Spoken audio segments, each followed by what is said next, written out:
नमस्कार मित्रो, 2 दिवस मी बाहेरगावी होतो, परंतु मी बाहेरगावी असले तरी शेतीची कामं चालू होती.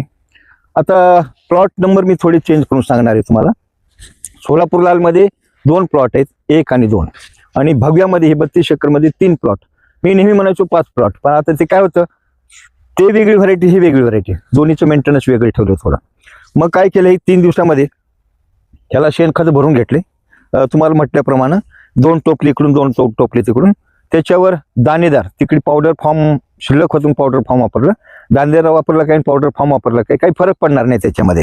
तर इकडे दाणेदार 500 ग्रॅम एका बाजूला, 500 ग्रॅम दुसऱ्या बाजूला, हे करून नंतर हे बेड चढून घेतले. बघा बेड किती सुंदर चढले, अतिशय सुंदर बेड चढून घेतले. आणि त्याच्यानंतर काल ह्याला पाणी देऊन घेतलेलं आहे, जवळपास 3 तास ह्याच्यासाठी पाणी दिलेलं आहे. पाणी 5 तास द्यायचं होतं, परंतु थंडीचं प्रमाण खूप वाढलेलं आहे.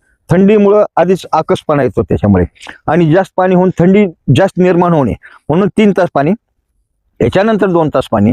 मग ह्याला तानावर सोडायचं. तानावर सोडल्यानंतर 15 दिवसात ते 20 दिवसात ह्याला ताण यायला पाहिजे.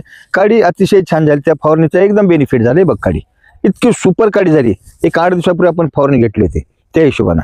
मग आता ह्याला 15 दिवस म्हणा, 20 दिवस तानावर सोडायचं. तानावर सोडल्यानंतर आपल्याला जेव्हा पहिलं पाणी द्यायचं, पहिल्या पाण्यामध्ये आपल्याला ह्याला बेसल डोस भरून घ्यायचा. बेसल डोस असं भरायचं की एका झाडाला 4 ड्रिपर आहेत आणि पेरूचे 1 ड्रिपर, 5 ड्रिपर. मग ह्याला बेसल डोस थोडे गेल्या वर्षी चेंज केले ते, त्याच्यानुसार अभ्यासानुसार ह्यावेळेस थोडं चेंज केलेलं आहे. जेव्हा आपण बेसल डोस देणार तेव्हा सांगणार आहे. बेसल डोस दुसऱ्या प्लॉटला चालू आहे, तिथे काय काय दिलं ते तुम्हाला डिटेल्स, प्रत्येक वेळेस डिटेल्स सांगणार आहे.